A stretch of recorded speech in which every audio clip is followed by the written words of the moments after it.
अज्ञानतिमिरान्धस्य ज्ञानाञ्जनशलाकया चक्षुरुन्मीलितं येन तस्मै श्रीगुरवे नमः। नारायणं नमस्कृत्य नरं चैव नरोत्तमं देवीं सरस्वतीं व्यासं ततो जयमुदीरयेत्। ॐ श्री कृष्णाय नमः। ॐ श्री सद्गुरुचरणकमलेभ्यो नमः। नारायण।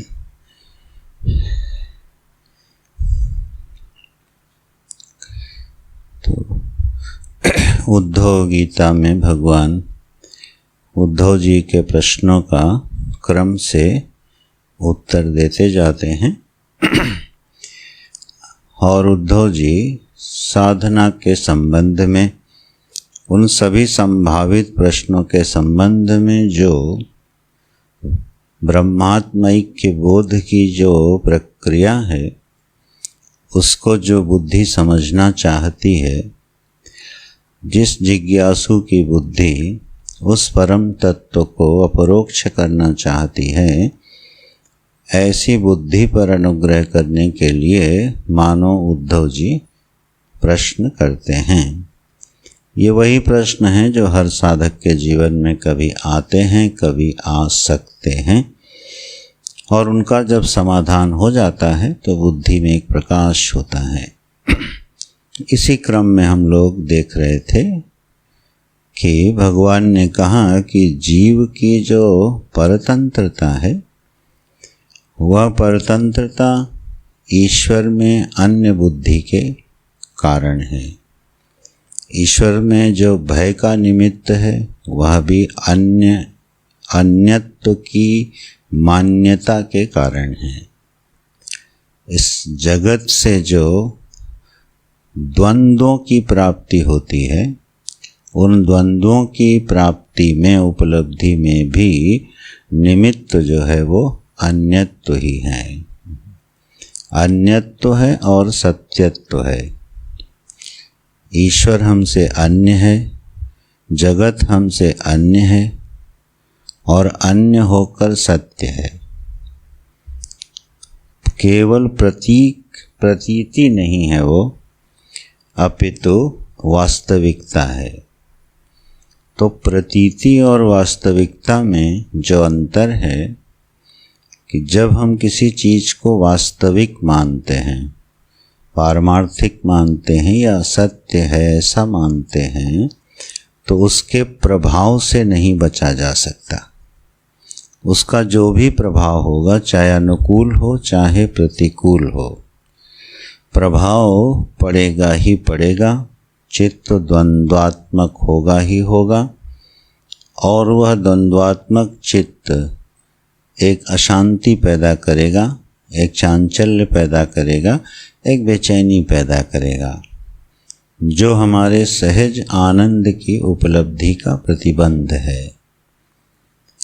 लेकिन जैसे ही हम वस्तु को, उस निमित्त को जिसके कारण द्वंद्वों की अनुभूति हो रही है, उसको हम प्रतीति समझने में समर्थ हो जाते हैं कि यह प्रातीतिक है।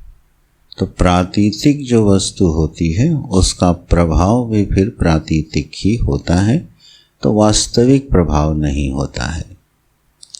तब यह वाक्य जीवन में उतरते हैं कि वह कर्म करते हुए भी कर्म नहीं करता है, जन्म लेते हुए भी जन्मा नहीं है, मृत्यु प्रतीत होने पर भी मृत्यु नहीं होती है।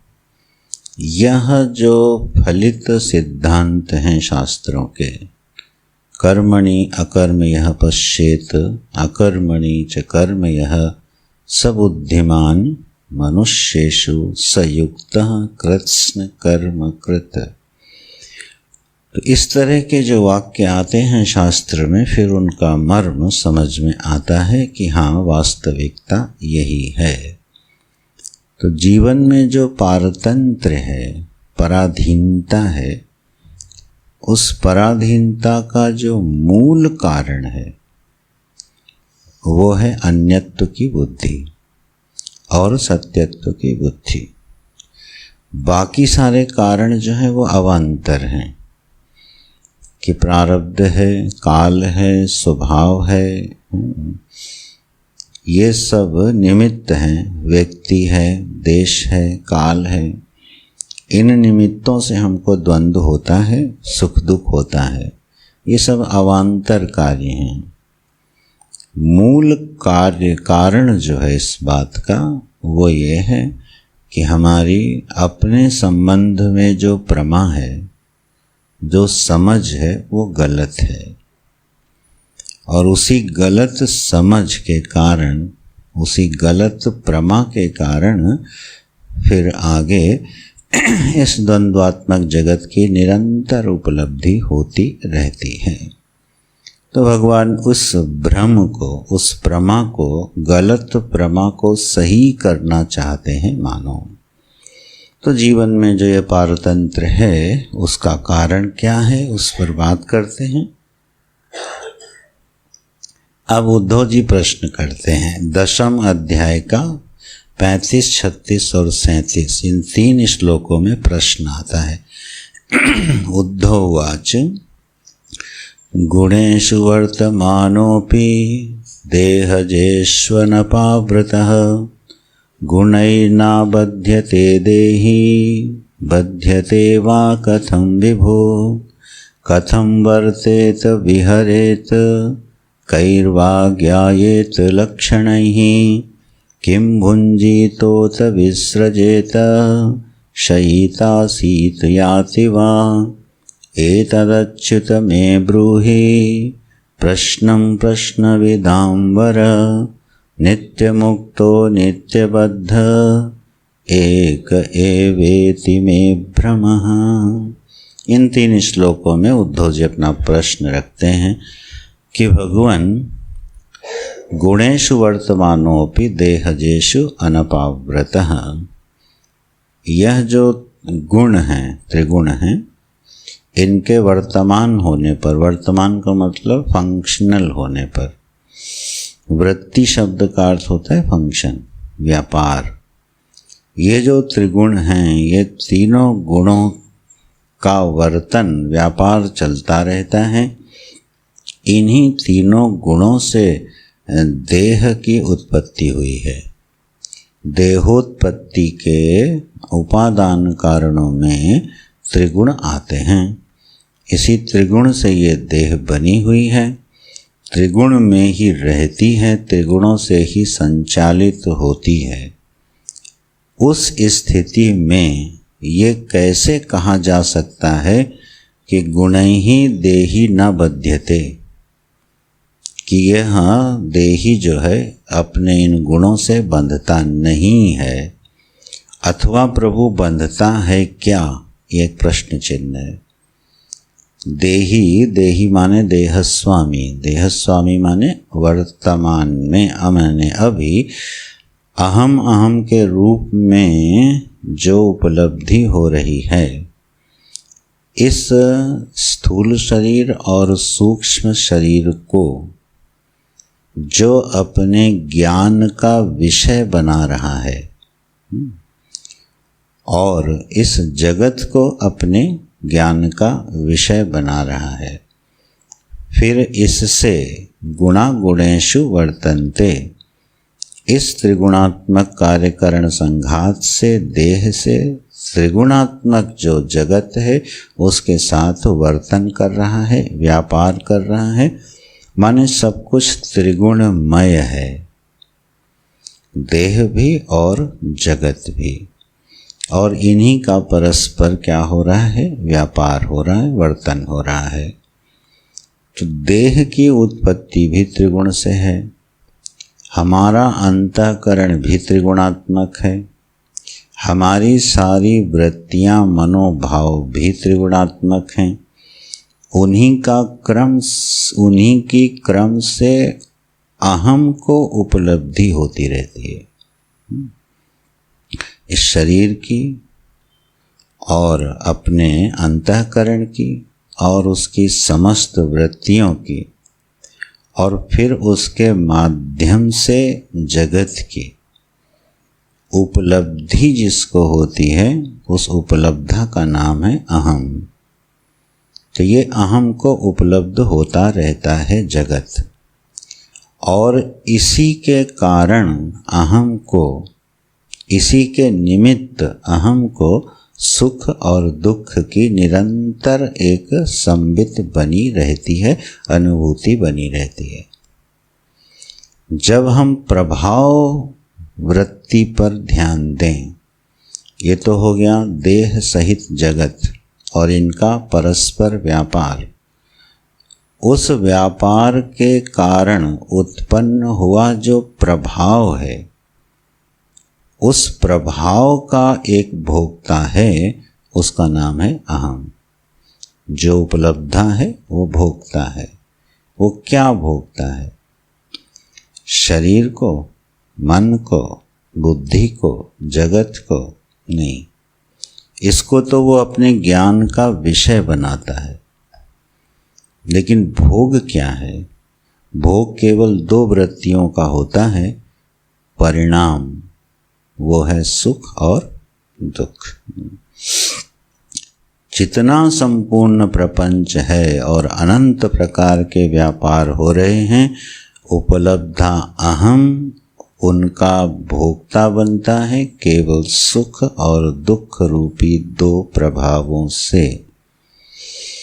यदि सुख प्रभाव और दुख रूपी प्रभाव अहम को उपलब्ध न हो तो भले जगत का व्यापार होता रहे, अहम भोक्ता नहीं बन सकता।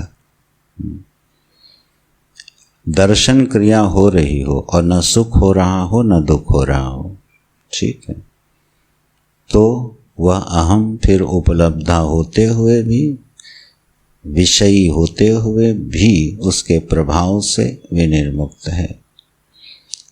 तो सारी चीजें कहाँ सिमट के आ गई?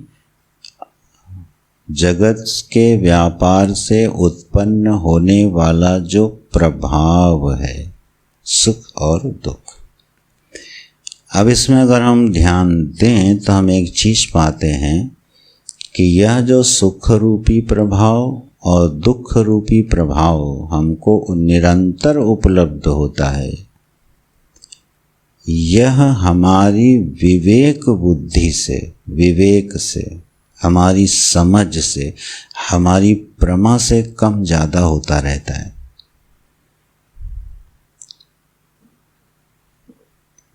जिसकी जैसी समझ है उसके ऊपर उस प्रभाव वैसा ही पड़ता है। यद्यपि विषय वही है, शरीर सबके पास वही है, हम सभी के पास त्रिगुणात्मक प्रपंच है, त्रिगुणात्मक शरीर है सभी जीवों के पास, ठीक है, सभी उपलब्धाओं के पास, लेकिन प्रभाव भिन्न भिन्न है। किसी पर इस जगत का बहुत प्रभाव पड़ता है और किसी पर इस जगत का कोई प्रभाव नहीं पड़ता या कम प्रभाव पड़ता है। तो सुख और दुख, यह जो प्रभाव वृत्ति है, यह अधीन दिखाई देती है किसके? प्रमा के, हमारी अंडरस्टैंडिंग के, हमारी समझ के, ठीक है। मान लीजिए कोई नुकसान हो गया जगत में, हमारी कोई वस्तु हमसे छिन गई, हमारी हानि हो गई, ठीक है। अब वह जो हानि है, एक व्यक्ति की ऐसी समझ है कि मानो वो भक्त है और वो कहता है कि यहाँ जो कुछ भी घटना घटती है वो हमारे मंगल के लिए होती है, उसमें कल्याण छिपा रहता है, ये हमारे प्रभु की ओर से दिया हुआ प्रसाद है जिसमें कि हमारा मंगल निहित है। अब ये क्या है? ये एक प्रकार की अंडरस्टैंडिंग है, ये एक प्रकार की समझ है, ठीक। और इस समझ का आश्रय ले करके वह व्यक्ति बड़े बड़े दुष्प्रभावों से बच जाता है। बहुत ना के बराबर प्रभाव होता है, घटना वही घट रही है। एक व्यक्ति है जो छाती पीटता है, पागल हो जाता है, विक्षिप्त हो जाता है, ठीक है। किसी अत्यंत प्रिय का वियोग हो गया, जैसे महाराज परीक्षित है, मान लो उनको शाप मिला।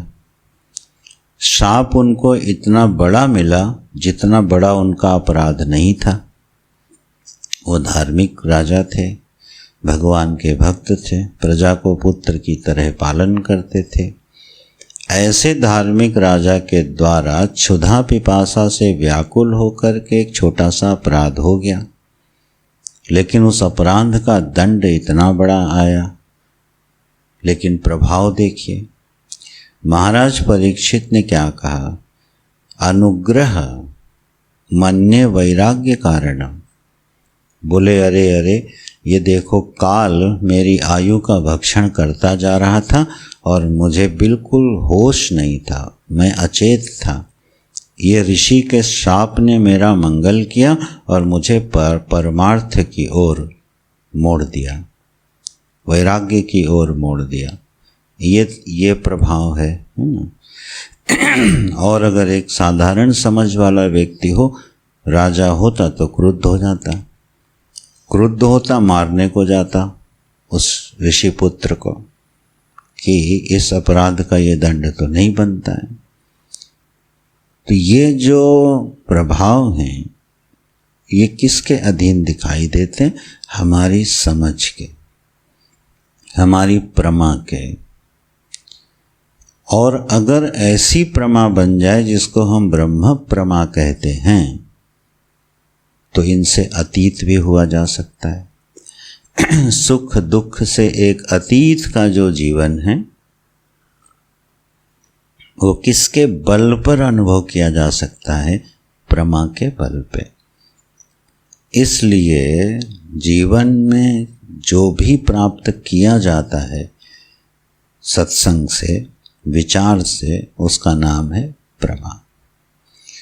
हमारी समझ में जैसे जैसे सुधार होता जाता है, हम इस प्रपंच से पार जाने की यात्रा पे आगे बढ़ते जाते हैं। और अगर दुसंग होता रहे तो हमारी प्रमा में न्यूनता आ जाती है, दोष आ जाते हैं, मलिन होती जाती है प्रमा, और जीवन में दुख और संताप बढ़ता जाता है। अब जब अयोध्या की सभा लगी है, भगवान चले गए हैं, तो वशिष्ठ जी क्या कहते हैं? हानि लाभ जीवन मरण, जस अपजस विधि हाथ। ठीक है, भरत जी को समझा रहे हैं। अब ये भी एक प्रमा है कि हानि लाभ जीवन मरण और यश अपयश ये मनुष्य के हाथ में नहीं होते हैं, इसलिए भरत इसके बारे में बहुत विचार करने की आवश्यकता नहीं है। तो देखो कितनी बड़ी भी घटना घटी, लेकिन उस प्रमा ने, उस समझ ने उसको जीरो कर दिया, हल्का कर दिया।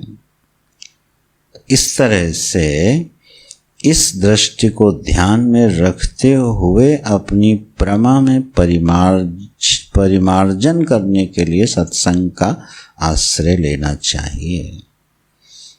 सत्संग के दो लाभ होते हैं। एक तो दृष्ट लाभ होता है कि चित्त थोड़ा ऊर्ध्वमुखी हो जाता है, पवित्र हो जाता है, अंतर्मुखी हो जाता है। लेकिन यह गौण लाभ है। अंतर्मुखी हुआ चित्त अपनी प्रमा में परिवर्तन न करे और प्रमा वैसी की वैसी ही रहे, तो 10 साल 15 साल के सत्संग के बाद भी लगेगा कि कोई सुधार हुआ नहीं। बोले सत्संग तो बहुत किया, बोले बहुत आनंद आता है सत्संग में, बड़ा कीर्तन होता है, रस बहता है, आनंद होता है। ठीक है, समझ बदली क्या? समझ बदलवाने वाला सत्संग दूसरा होता है और मन को ऊर्ध्वमुखी कर देने वाला सत्संग दूसरा होता है। तो हमको ये ध्यान रखना चाहिए कि वह सत्संग भी और वह स्वाध्याय भी जीवन में प्रतिदिन होते रहना चाहिए, जो हमारी गलत समझ के ऊपर प्रहार करता रहे, नित्य प्रहार करता रहे, जिससे वह समझ सुधरे। यहाँ उद्धव जी ये प्रश्न करते हैं कि प्रभु अब आप बताओ, ये कैसे संभव नहीं दिखाई देता कि बिल्कुल त्रिगुणों के साथ सटा हुआ, जुड़ा हुआ, तादात्म्यापन्न, निरंतर जगत के आघातों को उपलब्ध करने वाला जो अहम है, ये इनके बीच में रहते हुए भी इनसे बंधता नहीं है। और अगर बंधता है तो कैसे बंधता है, और नहीं बंधता तो कैसे नहीं बंधता है, यह उद्धव जी का प्रश्न है। फिर दूसरा प्रश्न करते हैं, कथम वर्तेत विहरेत कैर्वा ज्ञायेत लक्षण ही। ये सबकी इच्छा रहती है। ज्ञान हो जाने के बाद होता क्या है, ये इच्छा सभी की रहती है। ज्ञानोपरांत आचरण कैसा होता है, व्यवहार कैसा होता है, ठीक है। और उत्तर कभी मिलेगा नहीं। उत्तर इसलिए नहीं मिलेगा, जब तक ज्ञान हो न जाएगा इस बात का उत्तर नहीं मिलेगा, वो अनुमान ही रहेगा। क्योंकि यह लक्षण स्वसंवेद्य होता है। परसंवेद्य लक्षण जो हैं आनुमानिक होते हैं। उन दोनों का वर्णन करेंगे भगवान। हमारी समझ में कितना सुधार हुआ है, इस बात को मेरे अलावा और कोई जान नहीं सकता है। ये बिल्कुल स्वसंवेद्य, स्वसंवित वाला लक्षण होता है। उसके बारे में प्रश्न करते हैं भगवान, ज्ञानी का लक्षण क्या है, ठीक है। और ये जो आखिरी प्रश्न है ये बड़ा सुंदर है। नित्य मुक्तो नित्य बद्धा एक एव इति में भ्रमा। प्रभु एक आत्मा है, उसी को शास्त्र नित्य शुद्ध बुद्ध मुक्त कहते हैं, और उसी को अनादि बंधन से नित्य बंधन वाला मानते हैं। एक धर्मी में दो विरुद्ध धर्म कैसे हैं? जैसे सूर्य देव हैं तो ये प्रकाश युक्त भी हैं और अंधकार युक्त भी हैं। ये वचन तो क्या हो गया, परस्पर विरोधी वचन हो गया। जो प्रकाश का आश्रय है वो अंधकार का आश्रय कैसे हो सकता है? कभी नहीं हो सकता। ज्ञान स्वरूप आत्मा को आप नित्य शुद्ध बुद्ध मुक्त भी बोलते हो, और फिर बोलते हो यही नित्य बंधन में पड़ा हुआ है अनादि विद्या से, अविद्या से। तो एक ही वस्तु दो विरुद्ध धर्मों का आश्रय कैसे बन गई प्रभु?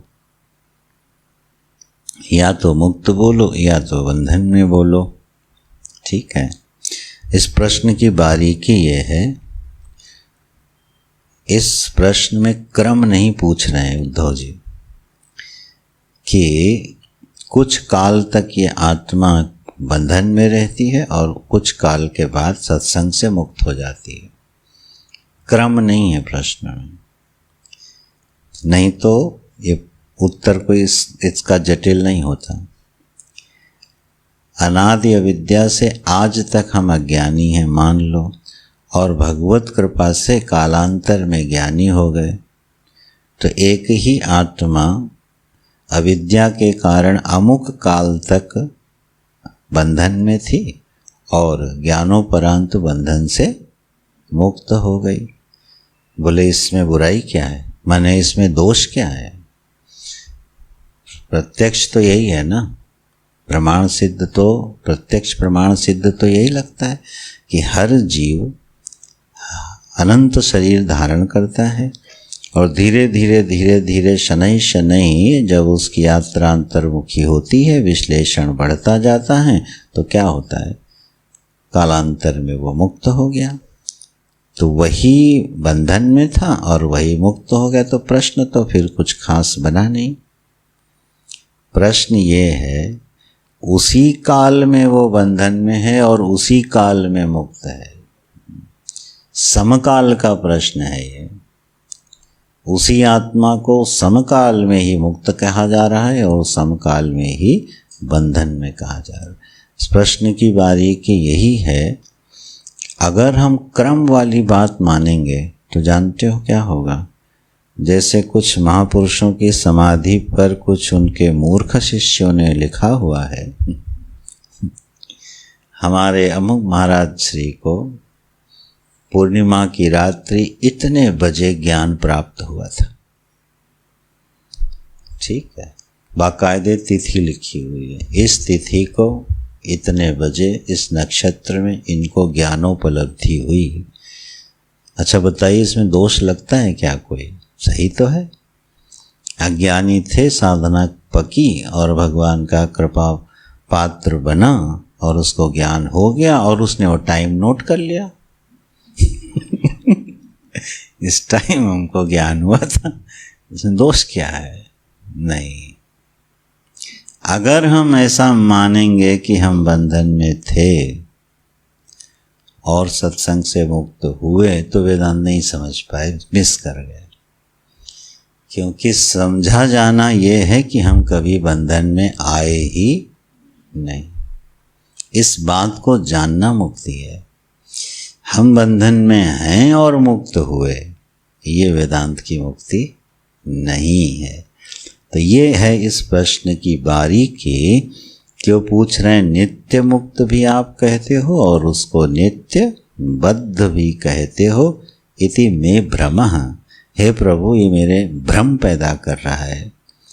और बोले एतद अच्युत में ब्रूहि प्रश्नम प्रश्न विदाम्बर। कहने का ढंग देखो। बोले प्रभु आप उत्तर देने वालों में श्रेष्ठ हो ऐसा नहीं कह रहे हैं, आप प्रश्न जानने वालों में श्रेष्ठ हो। ठीक? अरे बोलना क्या चाहिए? अरे भगवान कैसा भी प्रश्न हो, आप तो सर्वज्ञ परमात्मा हैं, आप किसी भी प्रश्न का उत्तर दे सकते हो। लेकिन यहाँ क्या कह रहे हैं? आप प्रश्न जानने वालों में सबसे श्रेष्ठ हो। इसका मतलब ये है कि जो प्रश्न करता है, हर उत्तर देने वाला प्रश्नकर्ता की मनोभूमि को समझता नहीं है। इसलिए प्रश्नकर्ता प्रश्न कर देता है, उत्तर वाला उत्तर दे देता है, संबंध कुछ बनता नहीं। इस बात को समझ के उत्तर देना कि प्रश्न करने वाले की विवक्षा क्या है। ठीक है ना? इसलिए आपने देखा होगा जो विद्वान लोग हैं, महापुरुष लोग हैं, अपने गुरु जी हैं, तो जब भी प्रश्नों का उत्तर देते थे तो अधिकार के अनुसार दिया जाता था। अधिकार का त्याग करके प्रश्न का उत्तर नहीं मिला कभी। एक व्यक्ति से कहा जा रहा है सब कुछ छोड़ के जप करो, और एक व्यक्ति से कहा जा रहा है जप छोड़ के काम करो। प्रश्न तो एक ही था, प्रभु हमें जप में ध्यान देना चाहिए कि कर्तव्य में? तो एक को उत्तर दिया जा रहा है जप छोड़ दो, माला को हाथ मत लगाना, अपना काम करो। ये दोनों ही व्यक्ति हमारे सामने थे जिनको उत्तर दिए गए। और एक को कहा जा रहा है नहीं नहीं तुम कर्तव्य होते रहेंगे, तुम अपना जप बढ़ाओ। प्रश्न एक ही है, उत्तर अलग अलग हैं। प्रश्न विदाम्बरः, किस प्रश्नकर्ता का अधिकार क्या है प्रभु ये आप जानते हो। ऐसे प्रश्न को जानने वालों में हे अच्युत, हे श्रेष्ठ कृष्ण, अच्युत परमात्मा आप मुझे बताइए कि ऐसा कैसे होता है। तो भगवान पहले प्रश्न का उत्तर देते हैं। ठीक है कि पहला प्रश्न क्या है कि यह देही गुणों के मध्य में रहता हुआ प्रभु बंधता है क्या, और बनता है तो कैसे, और नहीं बनता तो कैसे। तो उत्तर आया क्या? श्री भगवान वाच बद्धो मुक्त इति व्याख्या गुणतो में न वस्तुतः गुणस्य माया मूलत्वात् न मे मोक्षो न बंधनम। लो जी, बात पूरी हो गई। वेदांत इस श्लोक में पूरा हो जाता है। हाँ, बद्धो मुक्त इति व्याख्या गुणतः में न वस्तुतः में मम, मम माने आत्मा, इस अहम में, इस देह स्वामी में, इस आत्मा में उद्धव ये जो बंधन है और मुक्ति है, इसकी जो व्याख्या है ये गुणों के अनुसार है, उपाधि के अनुसार है। असल में न आत्मा में बंधन है और न आत्मा में मोक्ष है। न इसमें बंधन की अनुभूति है और न मुक्त होने की कोई अनुभूति है। मुक्त होने की अनुभूति उसको होवे जो बंधन की अनुभूति करे। ठीक है, अगर बंधन की अनुभूति वास्तविक है तो मुक्ति भी वास्तविक होवेगी। इस आत्म वस्तु में ये जो बंधन है ये काल्पनिक है और इसीलिए मोक्ष भी क्या है, काल्पनिक है। बंधन और मुक्ति का आश्रय आत्मा है कि बुद्धि?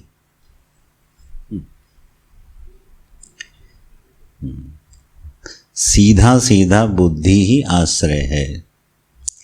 एक बुद्धि है जो हमको ये दर्शन कराती है मैं बंधा हुआ हूँ, और वही बुद्धि जब बदलती है तो हमें दर्शन कराती है कि तुम मुक्त हो।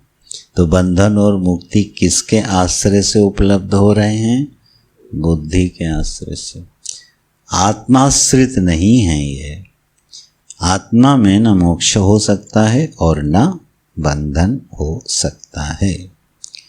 मानि मानि बंधन में आयो, ये हमारी मान्यता है कि मैं बंधा हुआ हूँ। बोले नहीं प्रभु, आपने कहा ना गुणतः चलो, वो गुणों के अनुसार, उपाधि के अनुसार बंध जाता है, तो बंधा हुआ तो हो गया। तो क्या बोलते हैं, गुणस्य माया मूलत्वात्। जिन गुणों के कारण, जिन उपाधियों के कारण यह बंधन की अनुभूति हो रही है वो उपाधियां ही नहीं है। माया मूलत्वात्, असल में उन उपाधियों की कोई संज्ञा यथार्थ नहीं है। माने जिस पिंजरे में हमको बंधा हुआ महसूस हो रहा है वो पिंजरा ही नहीं है। अब इससे ज़्यादा कमाल की बात क्या हो सकती है। जिस पिंजरे में पक्षी बंद है वो पिंजरा ही नहीं है, उसके बिना पिंजरे के बंधा हुआ है। हमको क्या लगता है हम देह से बंधे हुए हैं, अपने मन से बंधे हुए हैं। अच्छा, बंधन की अनुभूति क्या है? बंधन की अनुभूति ऐसा तो नहीं कि हमको रस्सी से बांधा हुआ हमको लग रहा है हम बांधे गए। मैं बंधा हुआ हूँ, इस बात की क्या अनुभूति है, क्या प्रमाण है और क्या हमारी एक्सप्रेशन है जिससे मैं कहूँ कि मैं बंधा हुआ हूँ? देखो, बंधे हुए की अनुभूति तब होती है हम जो काम करना चाहें और ना कर पाएं तो हमें लगता है कि मैं बंधा हुआ हूँ। जो कार्य मैं करना चाहता हूँ वो मेरे से हो नहीं रहा, उसके तमाम निमित्त ऐसे हैं जो मुझे विवश करते हैं कि तुम नहीं कर पाओगे, तो मुझे लगता है कि मैं बंधा हुआ। जैसे जब हम लोग बालक थे ठीक है, तो स्कूटर चलाने को नहीं मिलता था तो कितनी बंधन की अनुभूति होती थी। ठीक है, थोड़ा बड़ा होने दो ये सारे बंधन टूटेंगे फिर। इसलिए जिस बालक को आप बहुत ज़्यादा कसोगे ना, वो जैसे ही 16-18 साल का होगा वो आपकी पकड़ में आने वाला नहीं है, उड़ेगा बिल्कुल, क्योंकि वो बंधे हुआ की अनुभूति उसको निरंतर हो रही है।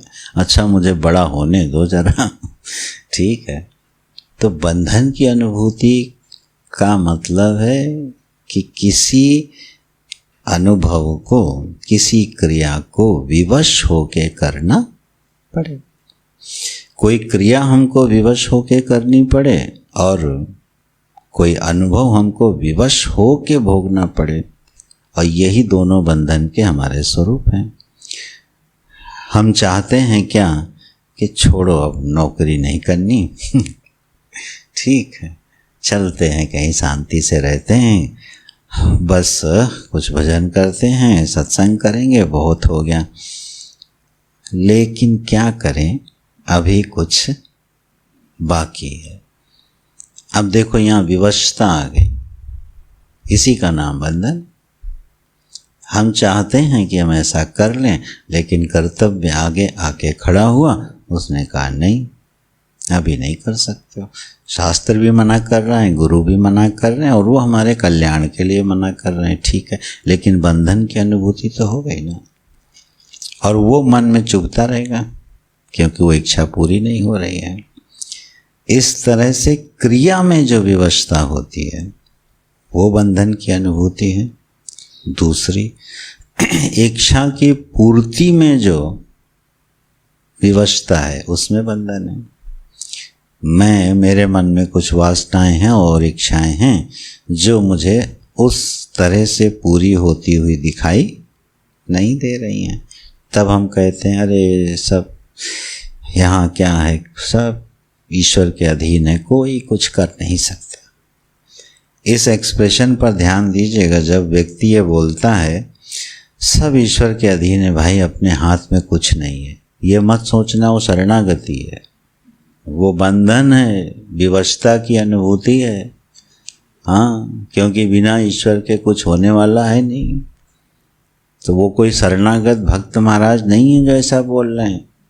यहाँ सब कुछ प्रभु के अधीन है। कह रहा है कि मौका नहीं मिल दे रहे हो हमको तुम तो जहाँ प्रभु उसको मौका दे देते हैं, फिर वहाँ देखो उसका ईश्वरत्व तो कैसे प्रकट होता है। थोड़े से ग्रुप का ईश्वर बना दें, बस देखो आप उसको फिर कि क्या रूप रंग प्रकट होता है उसका।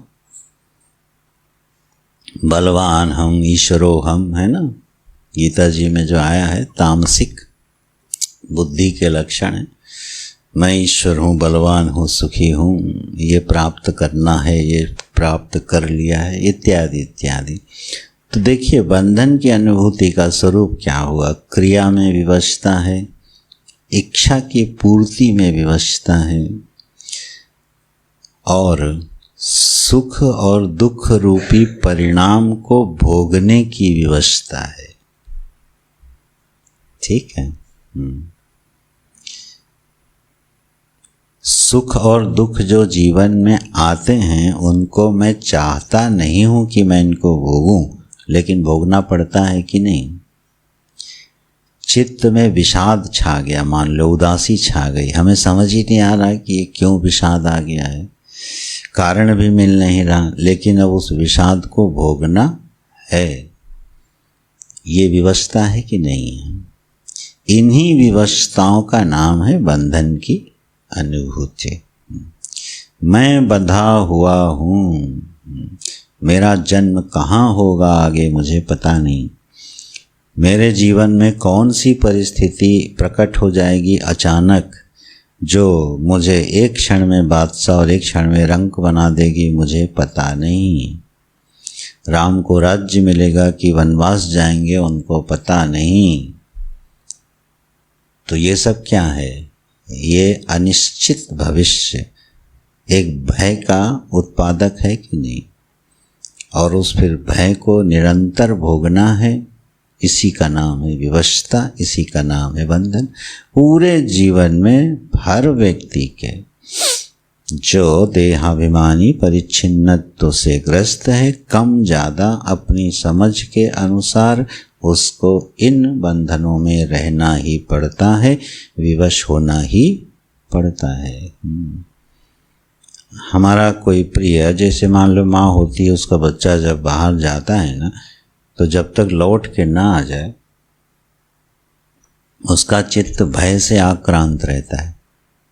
पता नहीं कहाँ होगा, क्या है, रोड ट्रैफिक ऐसा है, समाज ऐसा है, दुनिया ऐसी है, निरंतर भय से आक्रांत है।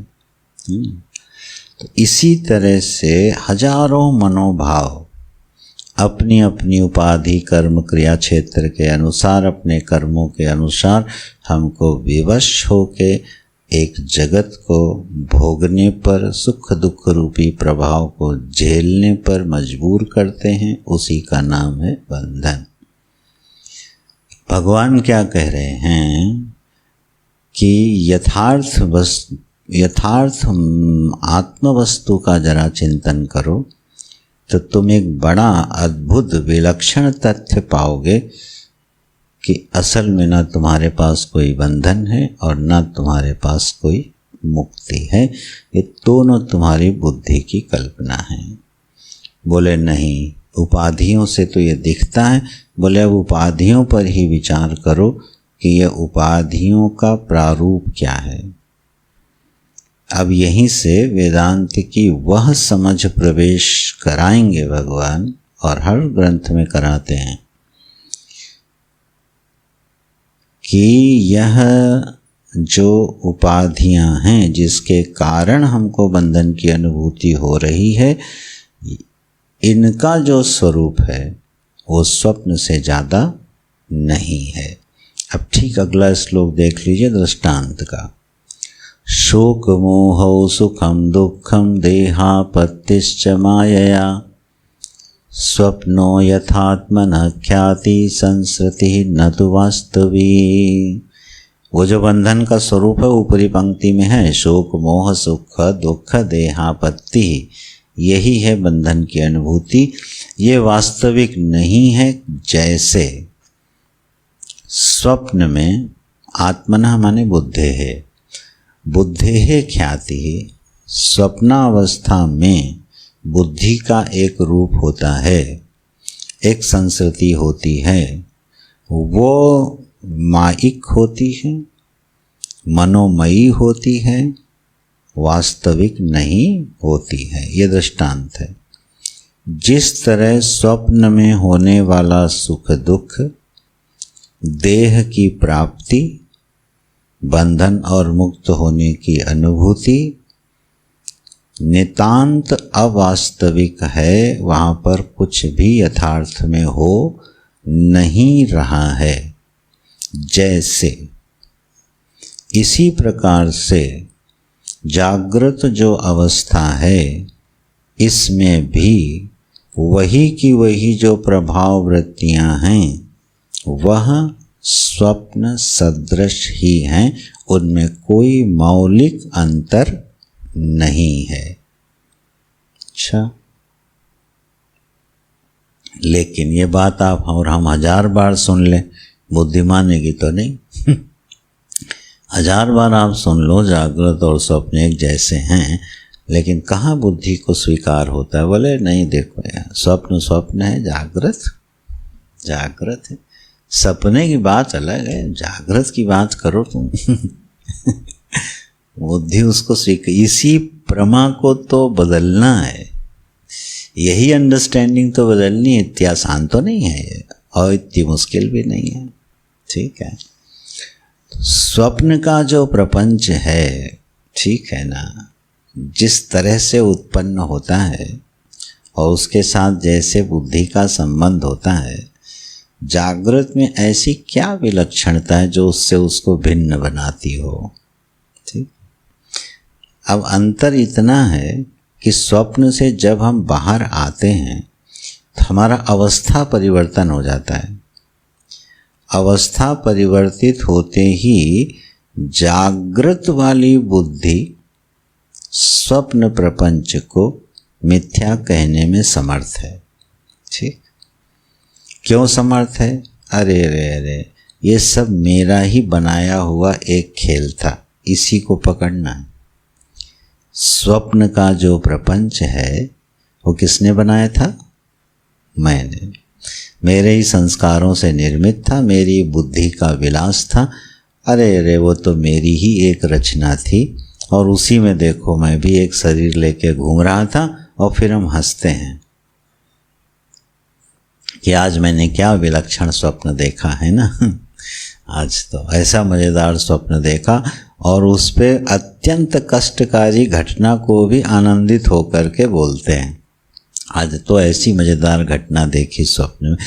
यह बुद्धि स्वप्न के अनुभव का तिरस्कार करने में क्यों समर्थ है? क्योंकि उसको मालूम है कि ये सब मेरी बनाई हुई रचना है। और जागृत में ये नहीं मालूम पड़ता है, बिल्कुल सिद्ध नहीं होता, दिखाई देता कि ये सारी सृष्टि मैंने बनाई है, ये मेरा ही विलास है। और इसलिए कभी भी जागृत स्वप्न की तरह मिथ्या लगता नहीं।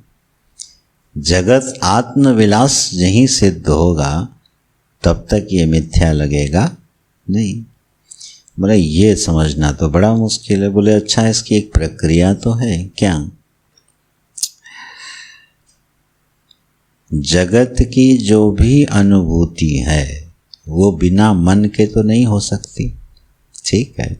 और मन किसका है? मेरा। कल्पना करने वाला कौन है? मैं। इसी जगत को आप कभी भयावह कल्पना करते हो, कभी बड़ा सुखद कल्पना करते हो, कभी बड़ी नीरस कल्पना करते हो, और जैसी कल्पना करते हो ये जगत वैसा ही तत्काल में अनुभव में आने लगता है कि नहीं आने लगता? सोचो, कोई सुखद घटनाएं घटी, ठीक है, समष्टि के कार्यों में हमने योगदान देना शुरू किया, जीवन में उत्कर्ष प्राप्त होना शुरू हुआ, आह्लाद बढ़ा, है ना, ऐश्वर्य बढ़ा, तो क्या ये जगत क्या है? अरे जगत तो मेरे प्रभु की लीला है, आनंद स्थली है, ठीक।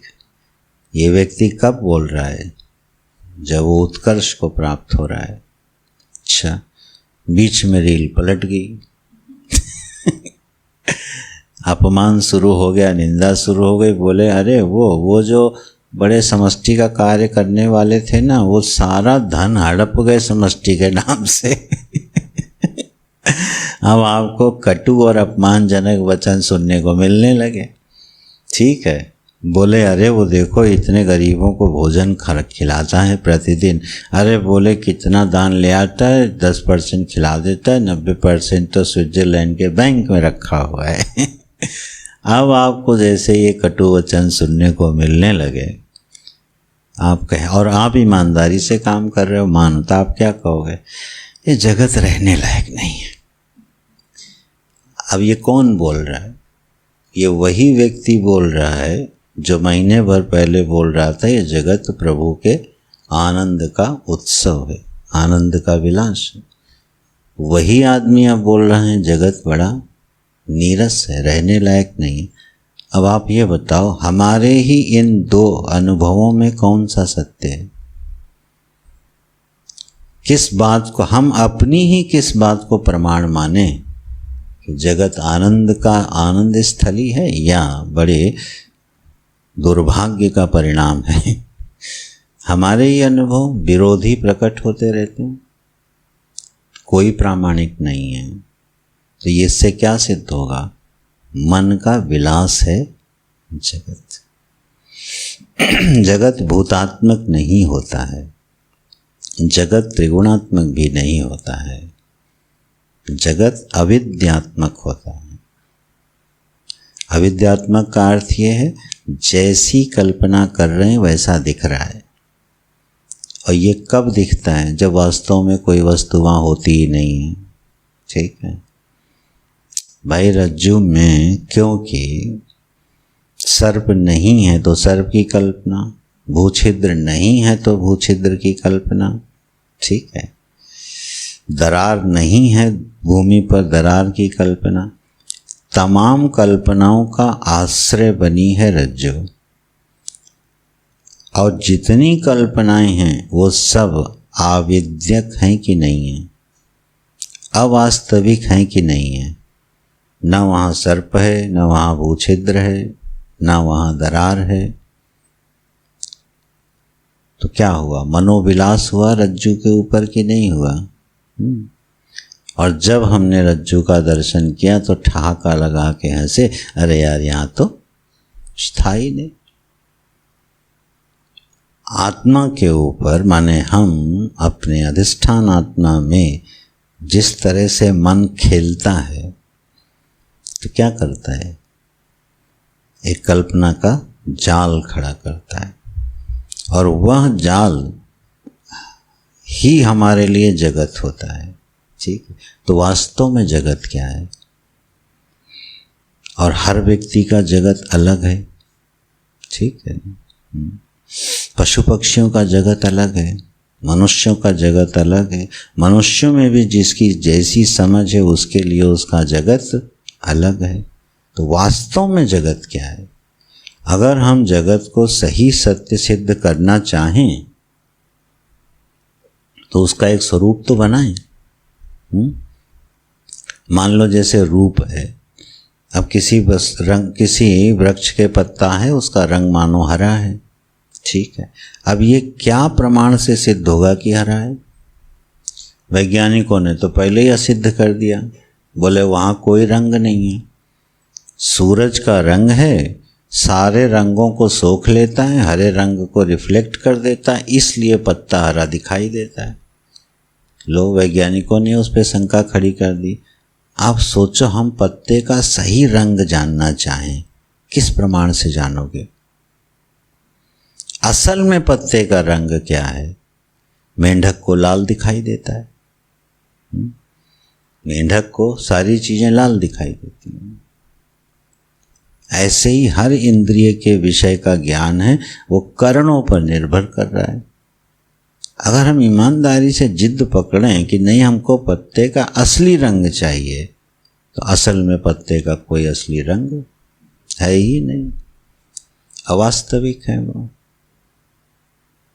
तो यह पूरा का पूरा प्रपंच, यह जगत, हम हर व्यक्ति का मनोविलास है।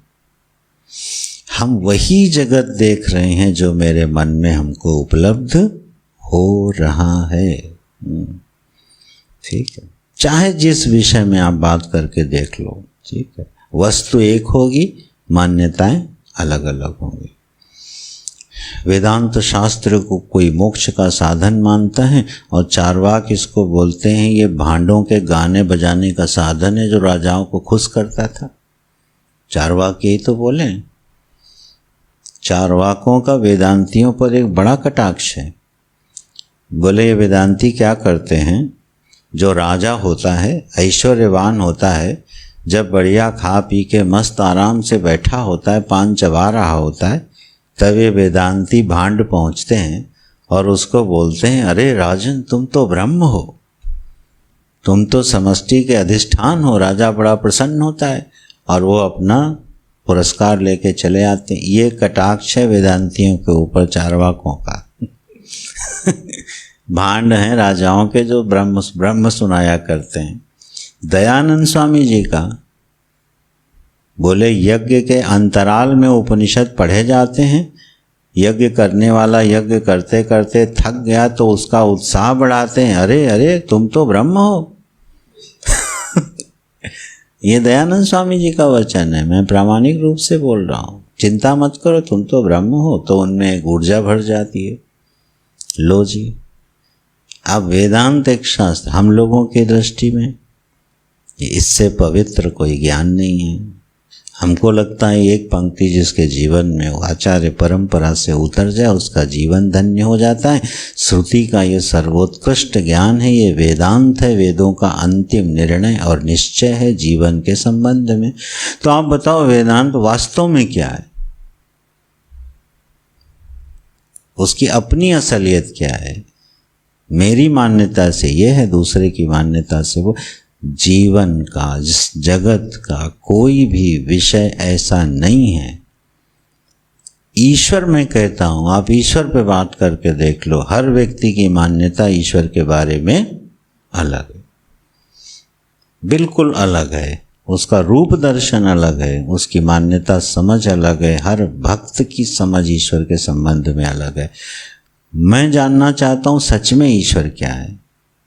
बोले फिर अच्छा, जो शास्त्र प्रमाण से कहा जाए वो ईश्वर है। बोले ठीक है, तो पता चला कि शास्त्र ने ईश्वर को सर्वज्ञ बताया और बाद में बोले कि सर्वज्ञ भी नहीं है। आत्मा को पहले साक्षी बताया और बाद में बोले ये भी वास्तविक नहीं है। तो शास्त्र ही अध्यारोप अपवाद करके खंडन करता चला जा रहा है और बाद में बोला जिस ईश्वर को तुम अन्य उपासना कर रहे थे असल में उपाधि हटाओ तो तुम ही वही हो। तो भैया मुझे इससे मतलब नहीं है, तुम ये बताओ ईश्वर नाम की कोई चीज़ है तो वो असली में है क्या, इतना बता दो। नो, क्यों? क्योंकि वही नहीं होए तो बताए ना कोई असली चीज होए तो उसका असली निर्णय हो पाए जगत में, हो ही नहीं सकता कभी, असंभव। तो इस पर जब हम बार बार बुद्धि को प्रहार देंगे तो हमें लगेगा अरे यार जगत तो वही है जैसा मैं देख रहा हूँ। तो उपासक लोग कहते हैं फिर ऐसा करो, बढ़िया बढ़िया कल्पनाएं करो, दिव्य लोक में रहो यही उपासना, अपने मन को इतना दिव्य बनाओ कि तुम्हें जगत दिव्य दिखने लगे। फिर वेदांती आएगा, बोले इस झंझट से भी हटो यहाँ आओ जो भगवान कह रहे हैं, न मे मोक्षो न बंधनम। क्यों? जिसके निमित्त तुमको बंधन की प्राप्ति हो रही है, अरे उस पे ध्यान दो उद्धव, वो वस्तु ही वहाँ नहीं है जिसके कारण तुम अपने को बंधा हुआ मान रहे हो। जैसे स्वप्न में पूरे प्रपंच को खड़ा कर लेते हो और फिर कहते हो कि मैं हंस रहा था, रो रहा था, महल बना रहा था, किले बना रहा था, और बाद में सब बिखर जाता है क्योंकि वो था ही नहीं। इस प्रकार से विचार करो, तब आत्म वस्तु जो है वो बंधन और मोक्ष दोनों भावों से परे दिखाई देगी। विद्या विद्ये मम तनु विद्धि उद्धव शरीरिणाम, मोक्ष बंध करी आद्ये मायया में विनिर्मिते। अब धीरे धीरे स्टेप डाउन करेंगे। वेदांत शास्त्र का एक बड़ा विचित्र पहलू है,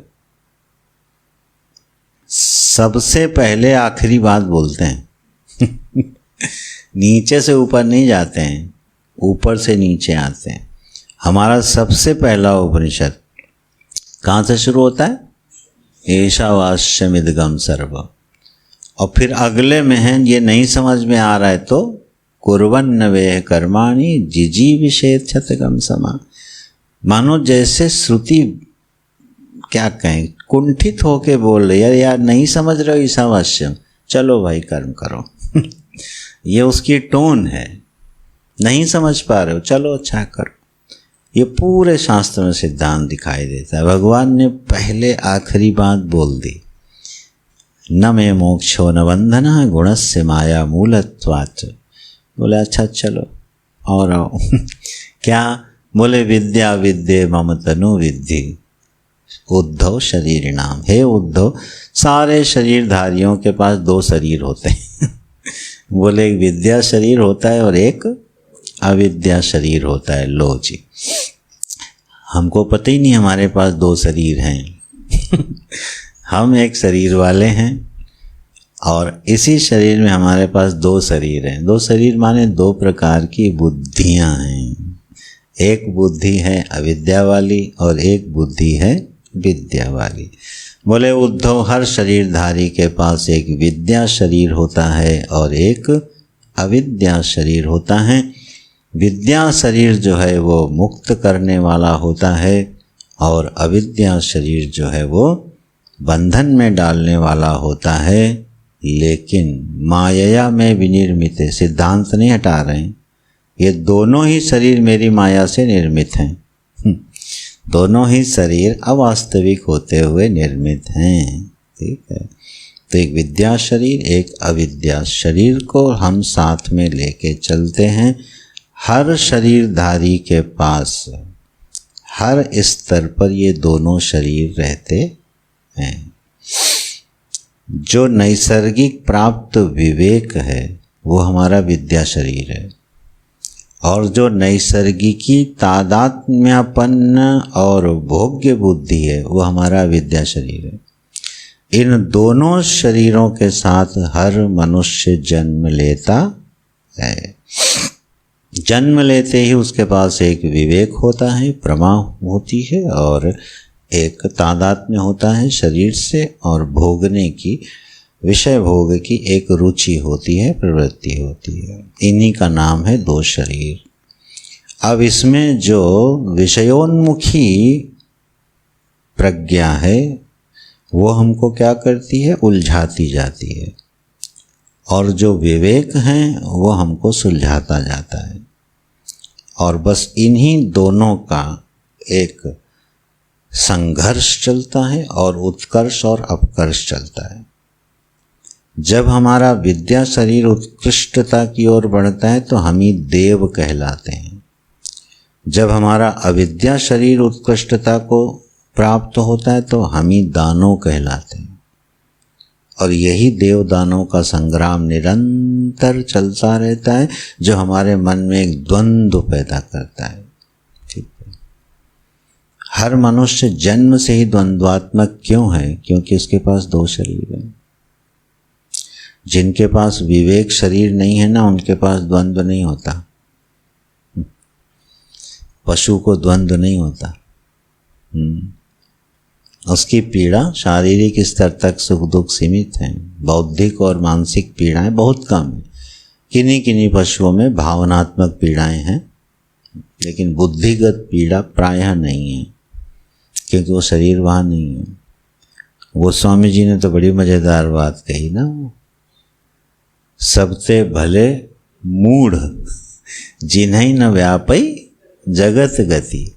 बोले सबसे उजड़ जो मूर्ख गंवार है ना, ये बड़े सुखी हैं। न इनको मान अपमान की चिंता, न योजना, न उत्कर्ष, न अपकर्ष, न बुद्धि का शोधन, कुछ नहीं करना है। सबसे भले मूढ़ जिनको जगत की गति व्याप्ति नहीं है। कहना क्या चाहते हैं, द्वंद्व जो जीवन में है ना, अगर हम द्वंद्व रहित हैं तो मूर्ख हैं, ठीक है, तमोगुणी हैं। और अगर हम द्वंद्वातीत हैं तो हम ज्ञानी हैं। द्वंद्व राहित्य में और द्वंद्वातीत में अंतर होता है। जब हम बेहोश होते हैं द्वंद्व रहित होते हैं, द्वंद्वातीत नहीं होते। ठीक है, अब ध्यान देना, कभी अपनी प्रिय वस्तु को पा करके प्रिय मोद और प्रमोद की वृत्तियों में जब डूब जाते हैं, उस समय हम द्वंद्व से रहित हो जाते हैं। ठीक है, कोई हमको अनुकूल विषय मिल जाए और उसके भोग में हम व्यस्त हो जाएं, उस काल में हम द्वंद्व से रहित होते हैं। असल में उस काल में हम मूर्ख हो गए।